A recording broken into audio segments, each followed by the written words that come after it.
Según reza la Constitución, debería ser la Asamblea Nacional la que conoce esta posibilidad de que sea revisada o que se autorice de alguna manera a explotar el Yasuní ITT, ya que es una reserva que está considerada como patrimonio y por lo tanto la Asamblea tendría la última palabra para autorizar la explotación del Yasuní ITT. Está con nosotros el asambleísta Beto Benchica de Alianza País, desde los estudios en Quito. Asambleísta, muy buenos días. ¿Cómo está usted?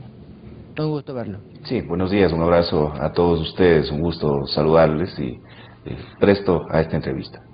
Asambleísta, ¿qué posibilidades hay de que efectivamente el Parlamento, la Asamblea dé paso rápidamente, digo yo, porque con más de 100 votos seguro que lo van a tener, esta iniciativa del gobierno para que se pueda o que la Asamblea autorice la explotación petrolífera de la reserva del Yasuní ITT? Sí, usted muy bien lo ha señalado al inicio de su entrevista. El artículo 407 de la Constitución claramente manifiesta: se prohíbe la actividad extractiva de recursos no renovables en las áreas protegidas y en zonas declaradas como intangibles, incluida la explotación forestal. Excepcionalmente, dichos recursos se podrán explotar a petición fundamentada de la Presidencia de la República y previa declaratoria de interés nacional por parte de la Asamblea Nacional, que de estimarlo conveniente podrá convocar a consulta popular inclusive. En ese sentido, también el artículo 49 de la Ley Orgánica de la Función Legislativa textualmente manifiesta que el Pleno de la Asamblea Nacional, en 2 debates y por mayoría absoluta de sus integrantes, podrá declarar de interés nacional la petición de la Presidenta o Presidente de la República, como es el caso que nos atañe. Aquí hay 2 disyuntivas claras, o una disyuntiva clara con 2 premisas. Una premisa, si no, de hecho no se autoriza la explotación en el Yasuní de recursos naturales no renovables, en este caso el petróleo, simplemente no se puede cumplir con la otra premisa, que es invertir en el ser humano.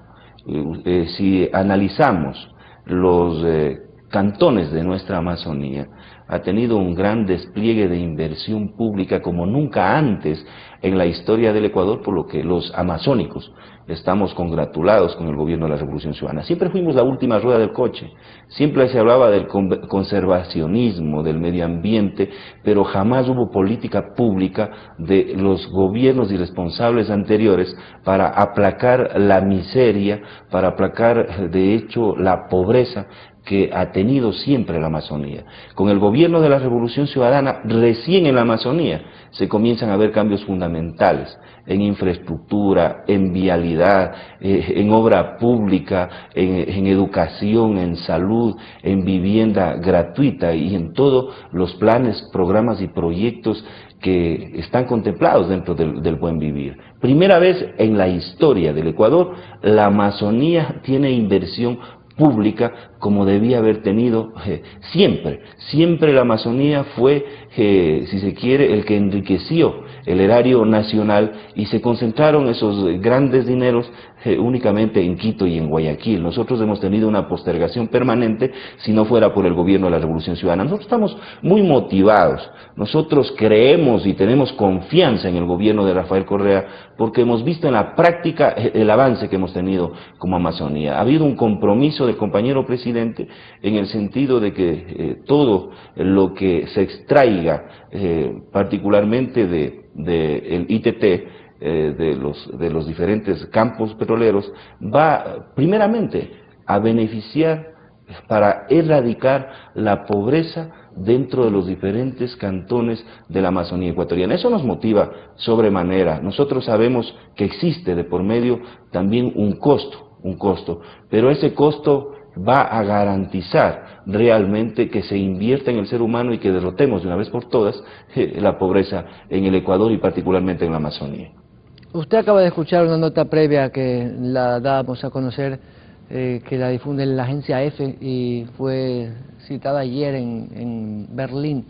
El ministro Sebastian Lech ha dicho que el gobierno alemán revisará estos acuerdos de cooperación en temas ambientales y forestales con Ecuador y además ha sido más enfático en decir que la única responsabilidad del fracaso de la iniciativa es del propio presidente Correa. ¿Qué opinión le merece a usted este comentario? Yo creo que es un comentario apresurado de un funcionario público alemán que tiene que sujetarse a las condiciones en que estaba expuesta la voluntad de dos países para contribuir en el tema de conservacionista.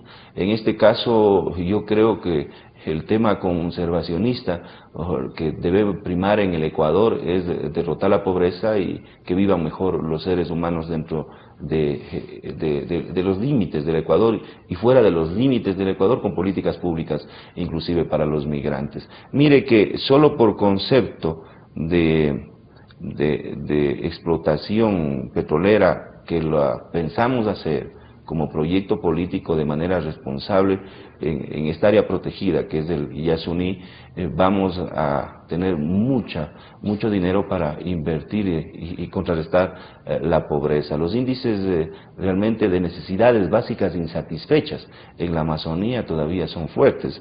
Tenemos extremas necesidades básicas insatisfechas, un 33%, un 40% en Pastaza, un 40.5% en Morona Santiago, y necesidades básicas insatisfechas que no son extremas, tenemos todavía un 78%, un 69% en Pastaza, un 75% en Morona Santiago. Yo creo que esos son el verdadero análisis que nos motiva a apoyar esta iniciativa del presidente de la República, que está siendo aprovechada por la oposición, lógicamente, como caballo de batalla en este momento, porque estamos en un momento preelectoral, y de una manera irresponsable, porque son gente que ni siquiera conocen la pobreza en que viven las comunidades de la Amazonía, con parasitosis, con leishmaniasis, sin medios de comunicación.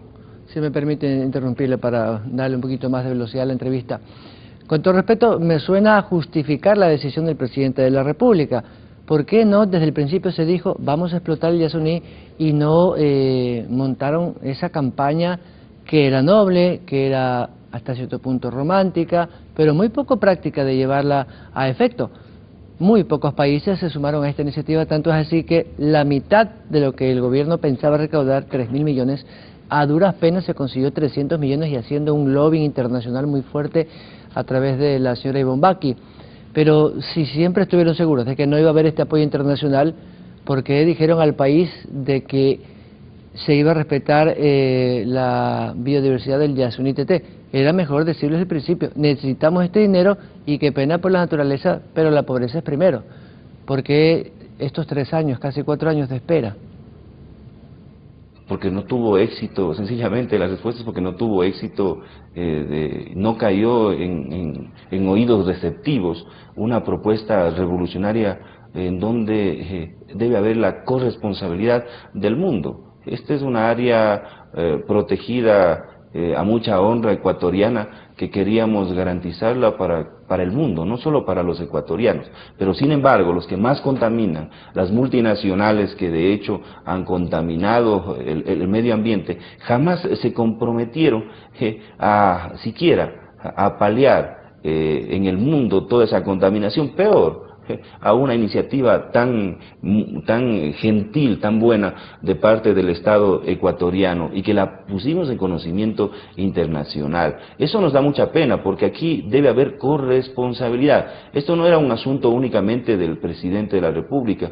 Usted sabe que los países que más contaminan, las multinacionales que más contaminan están asentadas en los países que jamás han querido respetar siquiera convenios internacionales para disminuir la emisión de gases contaminantes de la capa de ozono, y en eso estamos absolutamente claros. Yo creo que allí sí hay un interés del capital por el capital y no les importa absolutamente nada el ser humano. Aquí en el Ecuador nos interesa el ser humano y por eso nos interesa derrotar la pobreza, y ante la falta de responsabilidad, de esa corresponsabilidad de las multinacionales, de los países donde están asentadas estas multinacionales, nosotros tenemos que hacer este esfuerzo, aún en contra de la naturaleza, tomando en consideración, eso sí, que lo más importante, como decía José Mujica en algún momento, lo más importante del medio ambiente es la felicidad humana, los seres humanos.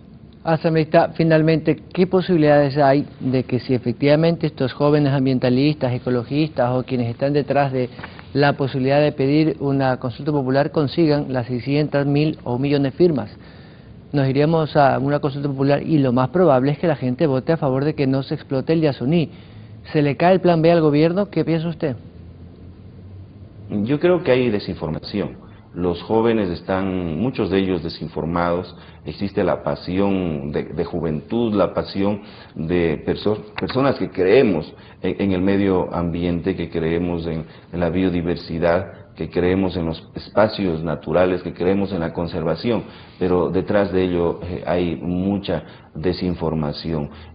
Si es que existe las firmas correspondientes del presidente de la República, ha sido claro, nosotros respetamos los procesos democráticos y en ese sentido pues iremos a un proceso de democracia participativa en donde podamos tomar la decisión conjunta todos los ecuatorianos. Nosotros explicaremos nuestra tesis el momento que ellos reúnan las firmas de así hacerlo, y también sabremos de hecho estructurar la pregunta de la mejor manera para que se ponga en una balanza. Por un lado, aproximadamente 450 hectáreas de un parque nacional, en este caso el Yasuní, muy respetable y muy conocido ahora en la órbita internacional gracias a toda esa cobertura, inclusive con el concepto Yasunízate.